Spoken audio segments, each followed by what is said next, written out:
Roberto Mendoza marcó el número de su casa con la mandíbula tensa y el dedo temblando ligeramente sobre la pantalla del teléfono.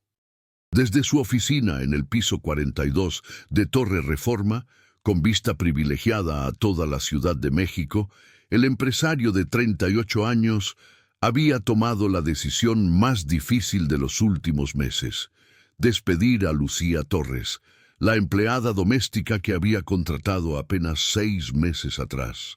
Su madre, doña Estela, había sido clara esa mañana durante el desayuno.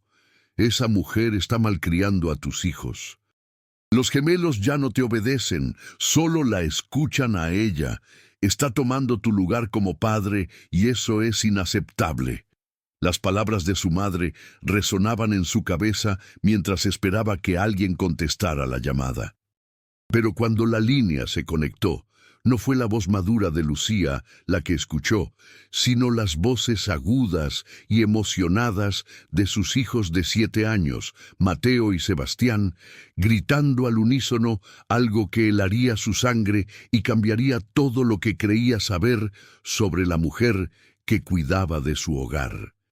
Antes de continuar, por favor, suscríbete al canal, deja tu like y comparte en los comentarios desde dónde estás escuchando esta historia, porque aquí vives las historias más conmovedoras de YouTube y esta te llegará al corazón.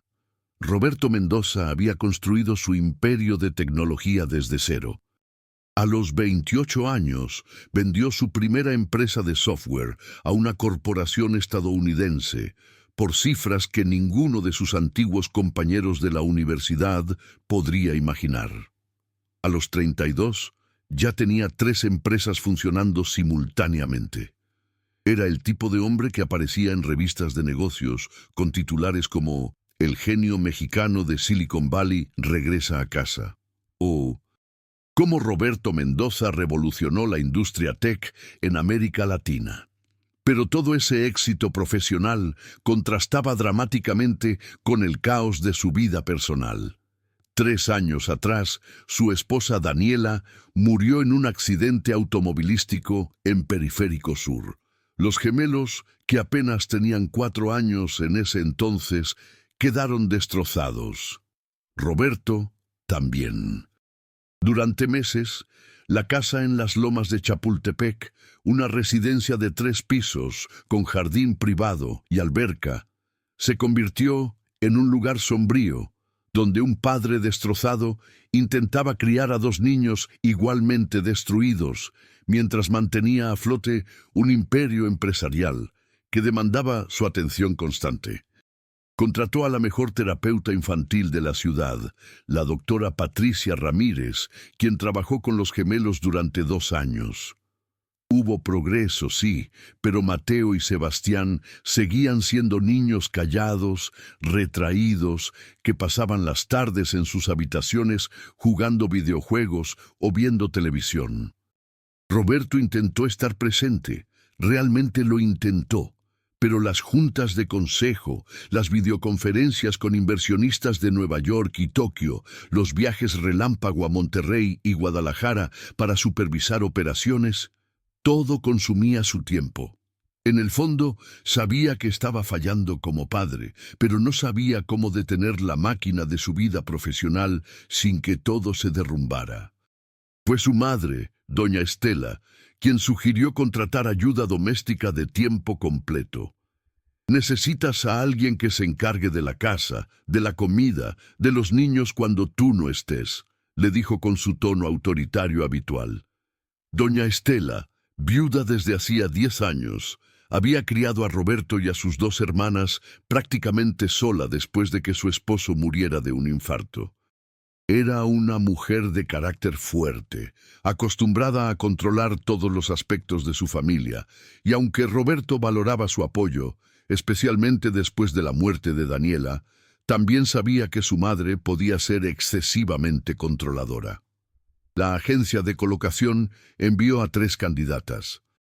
La primera era una mujer de unos 50 años, experimentada pero fría, que trataba a los niños como si fueran muebles que había que limpiar alrededor. La segunda Era joven y entusiasta, pero carecía de la experiencia necesaria para manejar una casa de ese tamaño y las necesidades específicas de dos niños traumatizados. La tercera fue Lucía Torres. Lucía llegó un martes por la tarde, justo cuando Roberto estaba entre llamadas de trabajo. Doña Estela la recibió e hizo la entrevista preliminar. Roberto solo la vio brevemente. Una mujer de unos 35 años, cabello castaño recogido en una coleta simple, vestido sencillo pero limpio, manos trabajadoras y ojos que parecían guardar historias propias de dolor. Tiene buenas referencias, informó doña Estela después. Trabajó 10 años para la familia Gutiérrez en Polanco. Solo se fue porque los señores se mudaron a España. Es viuda, sin hijos, necesita el trabajo. Dice que sabe cocinar bien y tiene experiencia con niños. Roberto apenas prestó atención a los detalles. Firmó el contrato, acordaron un salario justo más prestaciones, y Lucía comenzó al día siguiente. Los primeros días fueron normales, casi invisibles. Lucía llegaba a las 7 de la mañana, preparaba el desayuno, limpiaba la casa, lavaba la ropa, hacía las compras. Roberto casi no interactuaba con ella más allá de saludos corteses. Los gemelos tampoco parecían prestarle mucha atención, metidos como estaban en sus mundos silenciosos de tabletas y consolas de videojuegos. Pero algo comenzó a cambiar en la tercera semana. Roberto llegó a casa más temprano que de costumbre. Canceló una cena de negocios porque tenía un dolor de cabeza terrible. Eran casi las 7 de la noche. Esperaba encontrar la casa en su silencio habitual, tal vez el sonido de la televisión desde el cuarto de los niños. En lugar de eso, escuchó risas. Risas de niños, sus niños. El sonido era tan inusual, tan inesperado, que Roberto se detuvo en la entrada, su maletín aún en la mano, tratando de procesar lo que escuchaba. Siguió el sonido hasta la cocina. Allí encontró a Lucía junto a la estufa, con un delantal manchado de harina, y a Mateo y Sebastián a cada lado de ella, también cubiertos de harina, los tres amasando algo que parecía ser masa para tortillas. Lucía les estaba contando una historia sobre su abuela en Oaxaca, quien hacía las mejores tlayudas del pueblo, y cómo ella aprendió a cocinar ayudándola desde los 5 años. Los niños la escuchaban fascinados, haciendo preguntas, sonriendo, participando en la conversación de una manera que Roberto no había visto desde antes de la muerte de su madre. «¡Papá!», gritó Sebastián al verlo, con una sonrisa genuina en el rostro sucio de harina. «Lucía nos está enseñando a hacer tortillas de verdad, no las que compras en el súper». Roberto sintió algo extraño en el pecho, una mezcla de alivio por ver a sus hijos felices y algo más, algo que tardó en reconocer como una punzada de celos. «Eso es muy bien», dijo, forzando una sonrisa. «¿Y ya casi está la cena?». Lucía se volvió hacia él, limpiándose las manos en el delantal. «Sí, señor Roberto. Hice mole oaxaqueño, como le comenté que prepararía hoy. Los niños me están ayudando con las tortillas para acompañar». Su voz era suave pero segura, sin rastro de servilismo excesivo ni de familiaridad inapropiada. Había algo en su presencia que transmitía calma y competencia. Esa noche, durante la cena, Roberto observó algo más. Los gemelos hablaban. No solo entre ellos con sus monosílabos habituales, sino que conversaban con Lucía sobre su día en la escuela, sobre un proyecto de ciencias que tenían que hacer, sobre un niño que los había molestado en el recreo. Lucía escuchaba con atención genuina, hacía preguntas pertinentes, ofrecía consejos sin ser condescendiente. Era como si hubiera un nuevo miembro de la familia en la mesa, alguien que llenaba un vacío que Roberto ni siquiera sabía que existía de esa manera. «El mole está delicioso», comentó Roberto, y era verdad. Hacía años que no comía algo tan sabroso, tan auténtico. Mi abuela me enseñó la receta, explicó Lucía modestamente. Tiene 23 ingredientes diferentes. Tarda 2 días completos en prepararse correctamente, pero vale la pena. La comida hecha con tiempo y amor siempre sabe mejor. Roberto asintió, pero la palabra amor resonó en su mente de manera incómoda. ¿Cuándo fue la última vez que alguien había cocinado con amor en esa casa?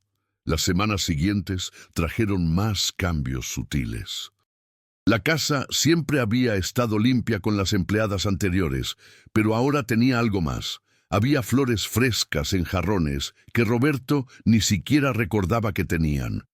Las cortinas estaban abiertas dejando entrar luz natural. Había un aroma constante a limpio, pero no al químico agresivo de productos industriales, sino a algo más natural, más acogedor. Lucía había reorganizado algunos espacios sin pedir permiso específico, pero de manera que todo funcionara mejor. Los zapatos de los niños ahora tenían su lugar específico en el recibidor. Los útiles escolares estaban organizados en contenedores etiquetados. La ropa estaba no solo limpia, sino perfectamente planchada y ordenada por colores en los armarios. Pero los cambios más significativos eran en los niños. Mateo, que desde la muerte de su madre se había vuelto ansioso y temeroso, especialmente de dormir solo, comenzó a dormir toda la noche sin pesadillas. Sebastián, que había desarrollado problemas de alimentación, comiendo solo nuggets de pollo y pizzas, ahora probaba verduras, sopas, platillos tradicionales mexicanos que Lucía preparaba. Ambos niños comenzaron a hacer sus tareas sin protestas, a recoger sus juguetes, a comportarse mejor en la escuela según los reportes de sus maestras. «¿Qué le estás haciendo a mis hijos?», le preguntó Roberto una tarde, mitad en broma, mitad genuinamente curioso. Lucía estaba doblando ropa en la sala mientras los niños hacían tarea en la mesa del comedor. Ella levantó la vista, sorprendida por la pregunta. «Solo les estoy dando atención, señor Roberto. Los niños necesitan que alguien los escuche, que se interese genuinamente en sus vidas, que establezca rutinas claras pero amorosas. No hay ningún secreto mágico, solo dedicación y paciencia». Roberto sintió esas palabras como un reproche sutil, aunque Lucía no había puesto ningún tono de juicio en su voz. Él sabía que no estaba dando suficiente atención a sus hijos, lo sabía y lo odiaba, pero no sabía cómo cambiar su situación. Su trabajo demandaba todo, y sin su trabajo, ¿qué era él? ¿Quién era? «Bueno, estás haciendo un buen trabajo», murmuró, retirándose a su oficina en casa para otra videoconferencia con clientes en Europa. Doña Estela comenzó a notar los cambios también, pero su reacción fue completamente diferente. Visitaba la casa de Roberto 2 o 3 veces por semana, como había hecho desde la muerte de Daniela, ejerciendo su papel de abuela y supervisor no oficial de cómo se criaban sus nietos. Al principio, elogiaba el trabajo de Lucía. «Por fin encontraste a alguien competente», le dijo a Roberto. «La casa se ve impecable, los niños están bien cuidados».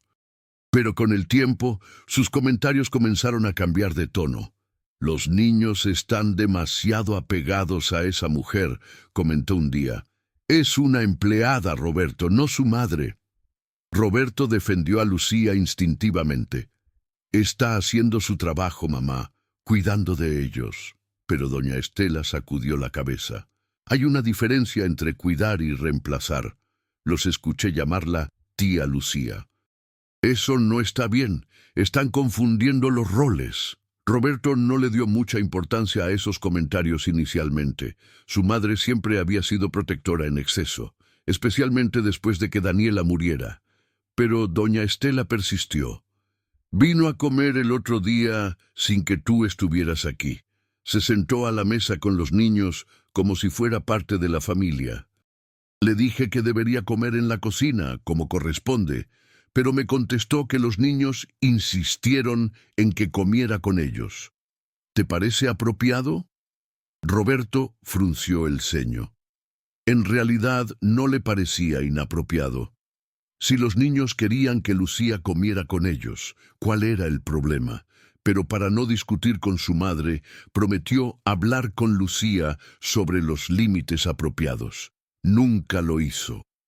En el fondo, le gustaba ver a sus hijos felices, y si la presencia de Lucía en la mesa los hacía felices, ¿por qué interferir? Las quejas de doña Estela escalaron. Los niños ya no quieren venir a mi casa los domingos. Dicen que prefieren quedarse con Lucía porque va a enseñarles a hacer pan. Roberto, soy su abuela. ¿Cómo es posible que prefieran a una empleada antes que a su propia familia? Roberto intentó explicar. Mamá, no es que no te quieran. Es solo que Lucía ha creado una rutina con ellos y los niños se sienten cómodos con esa rutina. Pero doña Estela no lo veía así. Esa mujer los está manipulando. Los está alejando de su verdadera familia. Tienes que hacer algo antes de que sea demasiado tarde.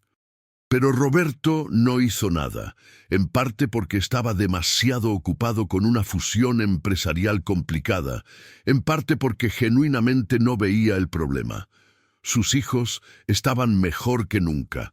Las calificaciones escolares habían mejorado. Los reportes de comportamiento eran excelentes. La terapeuta, doctora Ramírez, le había dicho en la última consulta: Roberto, no sé qué cambió en casa, pero Mateo y Sebastián están mostrando signos claros de recuperación emocional. Están más seguros, más abiertos, más felices. Sea lo que sea que estés haciendo, continúa haciéndolo. Lo que Roberto no sabía era que Lucía no estaba simplemente cuidando a sus hijos de la manera convencional. Ella había reconocido en esos niños algo profundamente familiar: el dolor de la pérdida, el vacío de la ausencia materna, la sensación de estar a la deriva en un mundo que ya no tenía sentido. Ella misma había experimentado esas mismas emociones. Lucía Torres había nacido en un pequeño pueblo de Oaxaca, la mayor de 5 hermanos. Su infancia había sido de pobreza digna, una familia que trabajaba la tierra y vendía artesanías para sobrevivir. A los 18 años se mudó a la Ciudad de México buscando mejores oportunidades. Encontró trabajo como empleada doméstica en casa de la familia Gutiérrez, donde permaneció 10 años. Allí conoció a Miguel, el jardinero de una casa vecina. Se enamoraron, se casaron en una ceremonia sencilla en una iglesia de Tlalpan y fueron felices durante 5 años. Miguel murió de leucemia cuando Lucía tenía 32 años. Durante la enfermedad, ella había gastado todos sus ahorros en tratamientos, quimioterapias, esperanzas que finalmente se desvanecieron. Cuando Miguel murió, Lucía se encontró viuda, sin ahorros, sin casa propia, sin hijos porque nunca pudieron concebir. Regresó al trabajo doméstico, al único mundo que conocía, pero ahora cargaba un vacío maternal en el pecho que dolía físicamente. Había querido ser madre toda su vida, había soñado con tener una casa llena de niños y risas, pero ese sueño murió junto con Miguel. Cuando llegó a casa de Roberto Mendoza y vio a esos 2 niños perdidos, sin madre, con un padre ausente por necesidad y circunstancia, Lucía sintió que el universo le estaba dando una segunda oportunidad. No para reemplazar a nadie, nunca había sido su intención reemplazar a la madre fallecida de los gemelos, sino para llenar un espacio vacío con amor maternal que ella tenía de sobra y ningún lugar donde depositarlo. Así que Lucía volcó todo ese amor frustrado en Mateo y Sebastián. Les preparaba desayunos nutritivos cada mañana, no las barras de cereal industriales que Roberto les daba. Los llevaba a la escuela y los recogía, usando ese tiempo en el auto para conversar sobre sus días, sus preocupaciones, sus alegrías. Les ayudaba con la tarea no solo resolviendo problemas, sino enseñándoles a pensar, a cuestionar, a aprender. Cocinaba sus platillos favoritos, pero también los exponía a nuevos sabores, enseñándoles sobre su cultura oaxaqueña, sobre la riqueza gastronómica de México, sobre cómo la comida conecta a las personas con sus raíces. Les contaba historias de su infancia, de su pueblo, de su abuela que hacía las tortillas más deliciosas del mundo. Los escuchaba cuando necesitaban hablar sobre su mamá, algo que Roberto evitaba porque le dolía demasiado. Lucía mantenía viva la memoria de Daniela de manera saludable, mostrándoles fotos, animándolos a compartir recuerdos, explicándoles que era normal y bueno extrañar a alguien que amaban. Estableció rutinas claras: hora de hacer tarea, hora de jugar, hora de bañarse, hora de dormir. Pero dentro de esas rutinas había flexibilidad y amor. Si Mateo tenía un mal día, ella notaba las señales y se sentaba con él a dibujar o a hornear galletas, actividades que lo calmaban. Si Sebastián estaba ansioso por un examen, ella le preparaba su té de manzanilla favorito y repasaban juntos el material. Los niños florecían bajo ese cuidado atento, ese amor incondicional que no pedía nada a cambio, que simplemente estaba allí, constante y confiable. Pero doña Estela veía todo esto como una amenaza. Para ella, una empleada doméstica debía mantener su lugar, debía ser útil pero invisible, competente pero distante. La cercanía emocional que Lucía había desarrollado con sus nietos le parecía inapropiada, peligrosa incluso. «Te está robando a tus hijos», le dijo a Roberto un domingo por la mañana, después de que los gemelos rechazaran ir al cine con ella porque querían ayudar a Lucía a hacer tamales para la comida.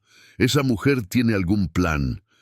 Tal vez quiere embarazarte, convertirse en la señora de la casa, vivir de tu dinero». Roberto se sintió incómodo con la sugerencia. «Mamá, por favor, Lucía no ha mostrado ningún interés romántico en mí. Apenas conversamos, ella hace su trabajo y yo hago el mío». Pero doña Estela sacudió la cabeza. «Eres un hombre ingenuo, Roberto. Todas estas mujeres tienen el mismo plan. Entran como empleadas y terminan manipulando a toda la familia. He visto esto pasar docenas de veces en nuestro círculo social. Los niños se encariñan, el padre viudo es vulnerable, y antes de que te des cuenta, la empleada es la nueva esposa viviendo de la fortuna familiar». Roberto intentó defender a Lucía nuevamente, pero las palabras de su madre plantaron una semilla de duda. Comenzó a observar más cuidadosamente las interacciones entre Lucía y sus hijos. Notó cómo Mateo corría a abrazarla cada tarde cuando regresaba de la escuela. Cómo Sebastián buscaba su aprobación antes de mostrarle a Roberto sus dibujos o proyectos escolares. Cómo ambos niños hablaban de tía Lucía, con un cariño que parecía reservarse para familia cercana, no para empleados. Una noche, Roberto escuchó accidentalmente una conversación entre los gemelos. Era tarde, él trabajaba en su oficina en casa, y los niños ya deberían estar dormidos. Pero escuchó sus voces desde la habitación que compartían. «¿Crees que tía Lucía se casaría con papá?», preguntó Mateo. «No sé», respondió Sebastián, «pero sería genial. Entonces, ella viviría aquí siempre y sería como nuestra nueva mamá». Mateo se quedó callado un momento. «Pero mamá Daniela era nuestra mamá real». «Sí», acordó Sebastián, «pero ella está en el cielo ahora y tía Lucía está aquí. Mamá querría que alguien nos cuidara bien, ¿verdad?». Roberto sintió como si le hubieran golpeado el estómago. Sus hijos estaban fantaseando con que Lucía se convirtiera en su nueva madre a través del matrimonio. Las advertencias de doña Estela resonaron en su cabeza con nueva fuerza. Había permitido que esta situación fuera demasiado lejos. ¿Estaban sus hijos confundiendo la línea entre empleada y familia? ¿Qué pasaría si Lucía decidía irse? ¿Los niños estarían devastados?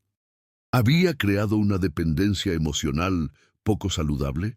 Por primera vez en meses, Roberto realmente evaluó la situación con ojos críticos.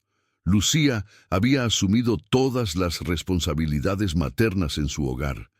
Ella era quien los despertaba, los vestía, los alimentaba, los llevaba a la escuela, ayudaba con las tareas, jugaba con ellos, los bañaba, les leía cuentos antes de dormir.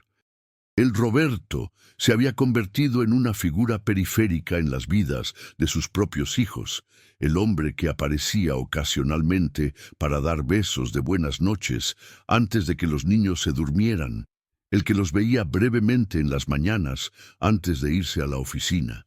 La duda se convirtió en culpa y la culpa se transformó en resentimiento. ¿Por qué Lucía había hecho esto? ¿Había sido intencional? ¿Estaba realmente manipulándolos a todos, como sugería su madre?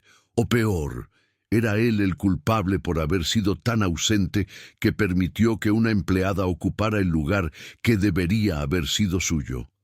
Comenzó a poner límites pequeños.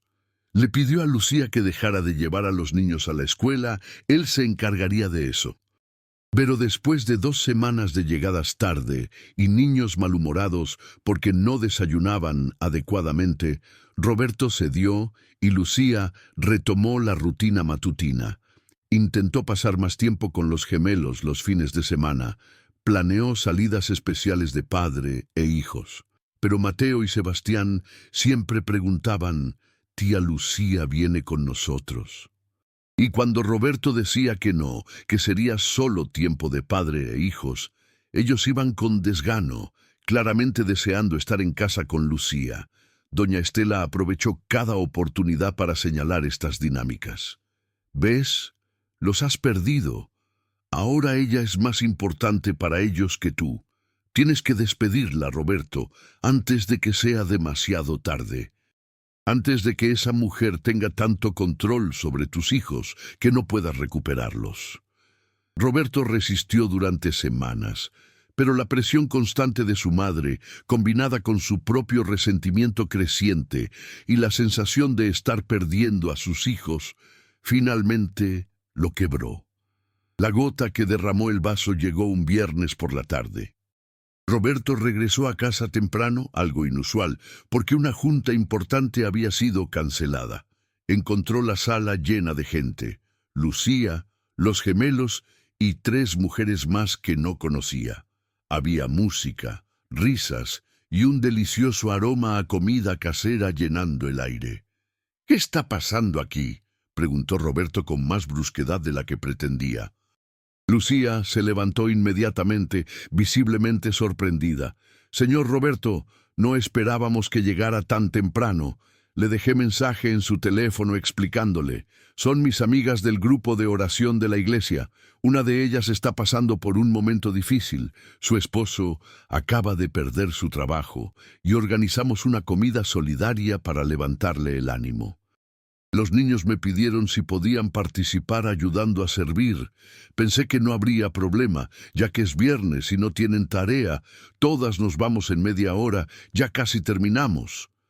Roberto miró a Mateo y Sebastián, que llevaban delantales improvisados y estaban claramente disfrutando sirviendo tacos y agua de Jamaica a las visitas de Lucía. Sus hijos se veían felices, útiles, involucrados en algo significativo, pero todo lo que Roberto podía ver era que su casa se había convertido en el espacio social de su empleada, que sus hijos estaban más integrados en el mundo de Lucía que en el suyo propio. «Necesito hablar contigo», le dijo a Lucía en tono frío. «En privado. Ahora». Lucía palideció ligeramente, claramente percibiendo su enojo. Le pidió a una de sus amigas que vigilara a los niños y siguió a Roberto a su oficina. «¿Qué significa esto?», exigió Roberto una vez que cerraron la puerta.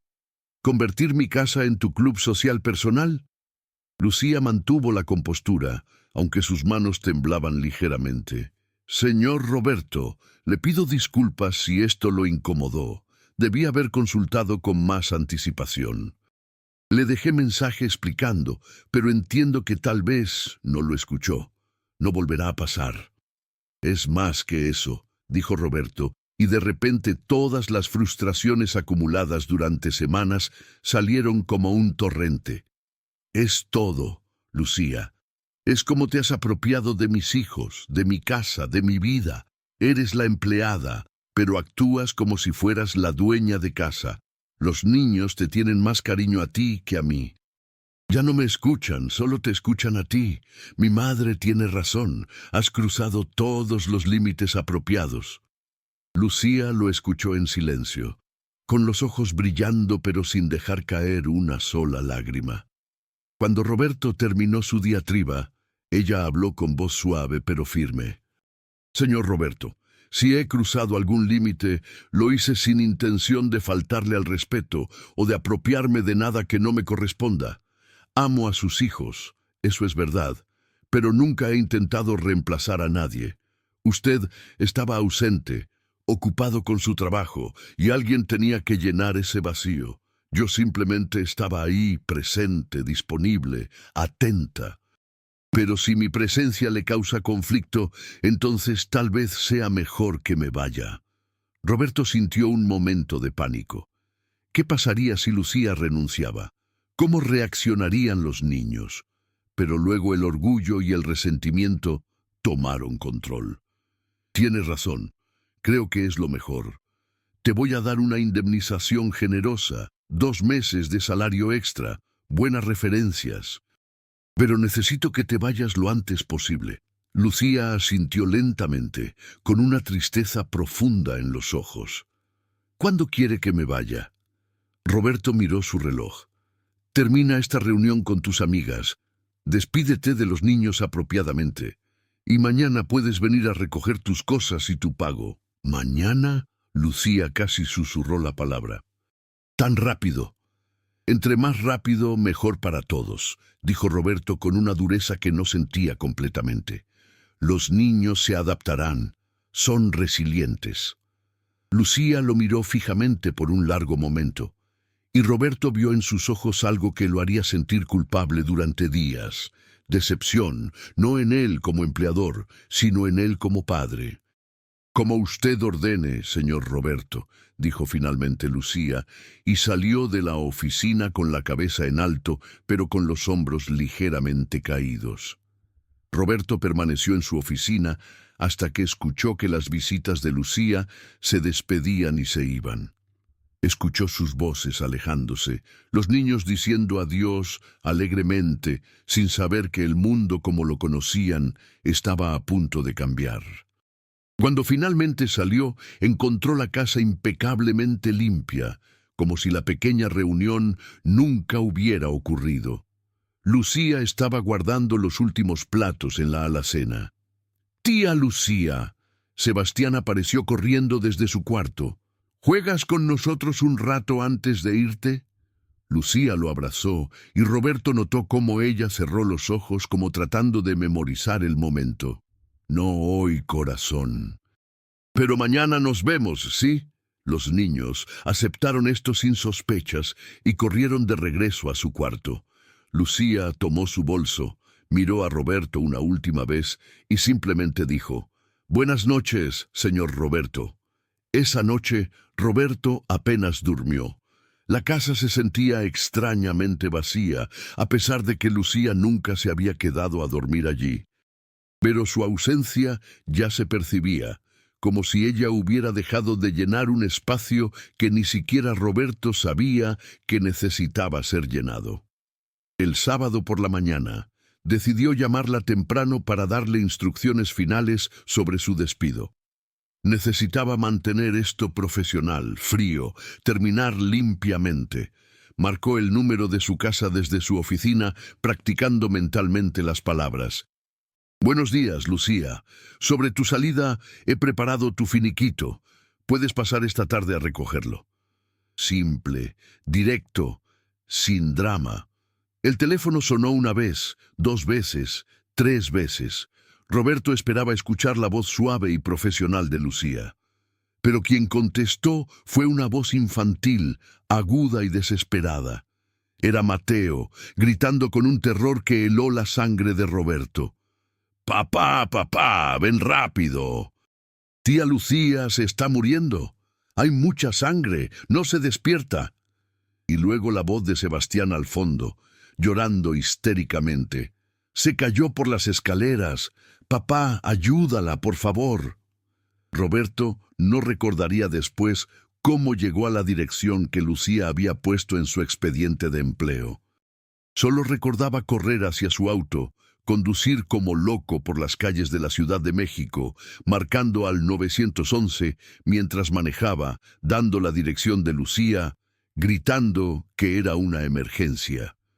El trayecto desde Las Lomas hasta el edificio viejo de departamentos en la colonia San Rafael normalmente tomaba 30 minutos.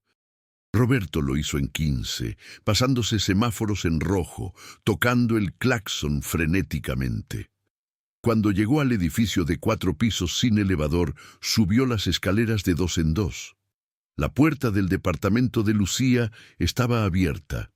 Entró y la escena que encontró lo aterrorizó. Lucía estaba tendida al pie de una escalera interior que conectaba 2 niveles del pequeño departamento tipo dúplex. Había sangre en el piso, proveniente de una herida en su cabeza. Mateo y Sebastián estaban arrodillados junto a ella, llorando, con las manos manchadas de sangre donde habían intentado detener el sangrado con toallas. «¿Qué pasó?», gritó Roberto, arrodillándose junto a Lucía y buscando su pulso. Estaba débil pero presente. «Vinimos a visitarla», sollozó Mateo. «Queríamos darle una sorpresa. Trajimos dinero de nuestras alcancías para comprarle flores de despedida porque anoche nos dijiste que ya no iba a trabajar en casa. Tomamos un taxi nosotros solos». «La puerta estaba abierta», continuó Sebastián entre lágrimas. «Entramos y la encontramos aquí. Llamamos su nombre, pero no despertaba. Entonces encontramos tu número en su teléfono y te llamamos». Roberto sintió que el mundo se detenía. Sus hijos de 7 años habían tomado un taxi solos, cruzando la ciudad, algo increíblemente peligroso, solo para despedirse de Lucía porque él la había despedido. Y ella estaba aquí, inconsciente, tal vez muriendo, y todo era su culpa. Si no la hubiera despedido, nada de esto estaría pasando. Los paramédicos llegaron minutos después. Estabilizaron a Lucía. La colocaron en una camilla. «¿Es usted familiar?», preguntó uno de los paramédicos. Soy su empleador», dijo Roberto, y las palabras sonaron huecas y patéticas. «¿No tiene familia?». Roberto se dio cuenta con horror de que no sabía nada de la familia de Lucía, si tenía hermanos, padres, alguien que debiera ser notificado. «No lo sé», admitió con vergüenza. «Nosotros somos su familia», declaró Mateo con voz firme, a pesar de las lágrimas. «Ella es nuestra tía Lucía y la amamos». El paramédico miró a Roberto con expresión que claramente decía: «Arregle sus prioridades, señor», pero no hizo comentarios.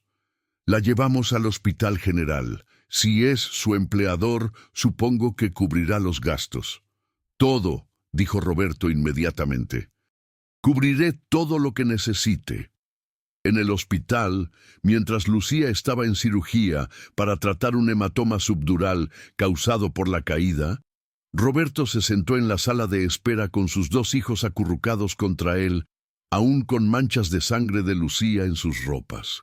Estaban en shock, callados, aferrados a él como no lo habían hecho en años.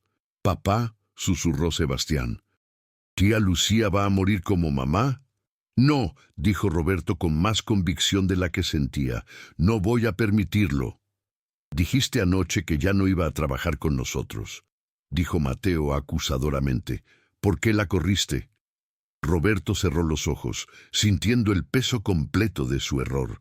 «Porque fui un tonto, porque tenía miedo». «¿Miedo de qué?», preguntó Sebastián. «Miedo de haberlos perdido», admitió Roberto. «Miedo de que ustedes la quisieran más a ella que a mí». Mateo lo miró con ojos demasiado sabios para un niño de 7 años. «Papá, amar a tía Lucía no significa que te amemos menos a ti. El amor no se acaba, solo crece». Roberto sintió lágrimas corriendo por su rostro. Su hijo de 7 años entendía algo que él, con toda su educación y éxito, no había podido comprender. «Tienes razón», susurró. «Tienen toda la razón». Las horas pasaron con agonizante lentitud. Roberto llamó a doña Estela para informarle dónde estaban. Ella llegó al hospital hecha una furia. «¿Dejaste que mis nietos tomaran un taxi solos cruzando la ciudad? ¿Estás loco? ¿Y todo por esa empleada?» «Roberto, esto es ridículo. Vámonos a casa. Deja que los servicios sociales se encarguen de ella». «No», dijo Roberto firmemente. «Me quedo hasta que sepa que está bien». «Es solo la empleada», gritó doña Estela. «Es la mujer que salvó a mis hijos», gritó Roberto de vuelta, y fue la primera vez en su vida que le levantaba la voz a su madre. «Es la mujer que estuvo ahí cuando yo estaba demasiado ocupado con mi empresa. Es la mujer que les dio amor maternal cuando lo necesitaban. Y la despedí porque tú me metiste ideas en la cabeza, porque me hiciste sentir que estaba perdiendo el control. Pero lo único que perdí fue la perspectiva de lo que realmente importa». Doña Estela se quedó callada, impactada. Mateo y Sebastián miraban a su padre con una mezcla de miedo y admiración. Finalmente, doña Estela habló con voz más suave. «Roberto, yo solo quería protegerte, protegerlos a todos». «Lo sé, mamá», suspiró Roberto. «Pero tu protección casi destruye algo hermoso. Lucía no es una amenaza, es una bendición». Finalmente, después de 5 horas, el cirujano salió. La cirugía fue exitosa. El hematoma fue drenado y la presión craneal está bajo control. Está estable, pero permanecerá en coma inducido durante 48 horas para permitir que su cerebro descanse. Después de eso, veremos. «¿Va a estar bien?», preguntó Sebastián con voz temblorosa. El doctor se agachó a su altura. «Voy a hacer todo lo posible para que sí, campeón». Durante los siguientes 2 días, Roberto prácticamente vivió en el hospital. Contrató a la mejor neuróloga de la ciudad para supervisar el caso de Lucía.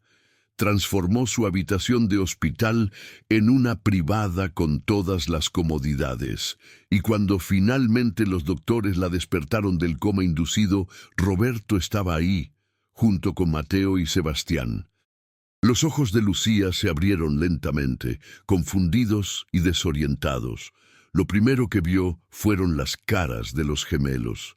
«Tía Lucía», sollozó Mateo, «pensamos que te habías ido para siempre».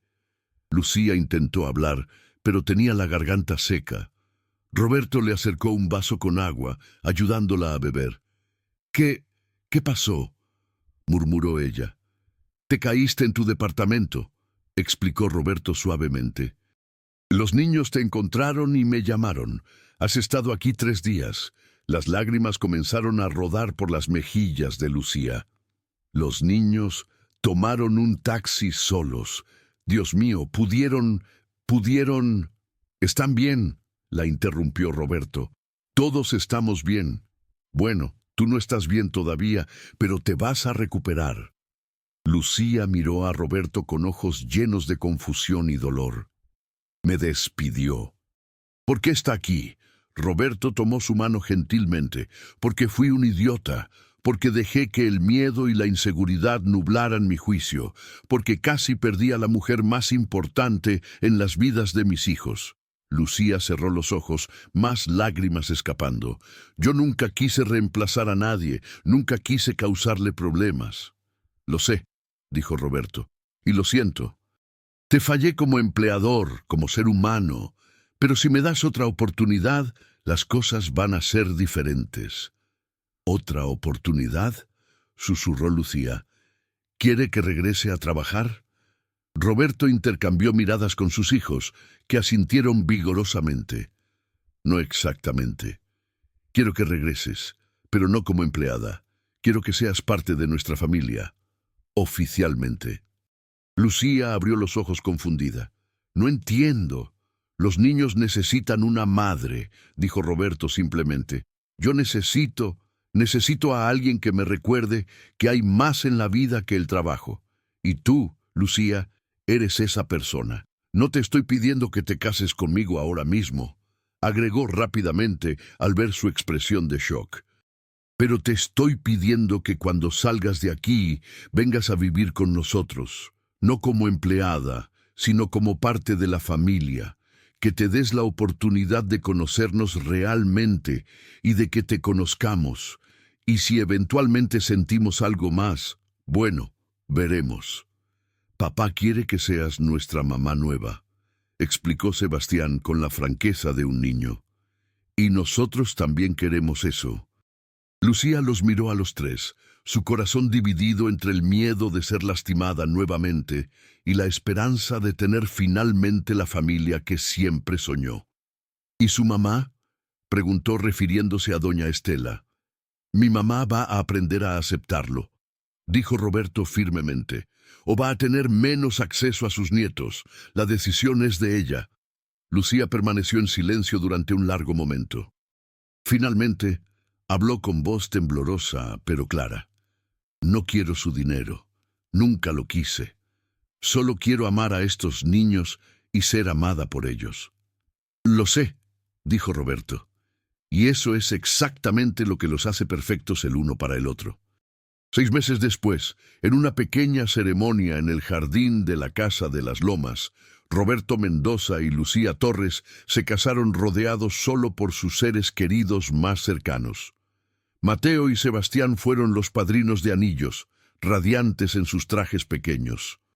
Incluso doña Estela asistió, con lágrimas en los ojos, finalmente comprendiendo que el amor verdadero no amenaza a las familias, las fortalece. Lucía nunca olvidó su origen humilde, nunca dejó de cocinar las recetas de su abuela oaxaqueña, nunca dejó de ser la mujer de corazón enorme que había ganado el amor de esos niños con su simple presencia y cuidado genuino. Y Roberto aprendió a dejar el trabajo más temprano, a estar presente, a valorar las cosas que el dinero nunca podría comprar. Años después, cuando Mateo y Sebastián eran adolescentes, les contarían a sus amigos la historia de cómo su padre casi destruyó su familia por orgullo, pero cómo el amor y el valor de una mujer extraordinaria los salvó a todos. Y cuando les preguntaban si Lucía era su madrastra, ambos respondían sin dudar, no, es nuestra mamá, la mamá que el destino nos dio cuando más la necesitábamos. Porque a veces las personas correctas entran a nuestras vidas de las formas más inesperadas. Y cuando lo hacen, lo único que necesitamos hacer es ser lo suficientemente sabios para reconocerlas y lo suficientemente valientes para dejarlas quedarse. ¿Y tú?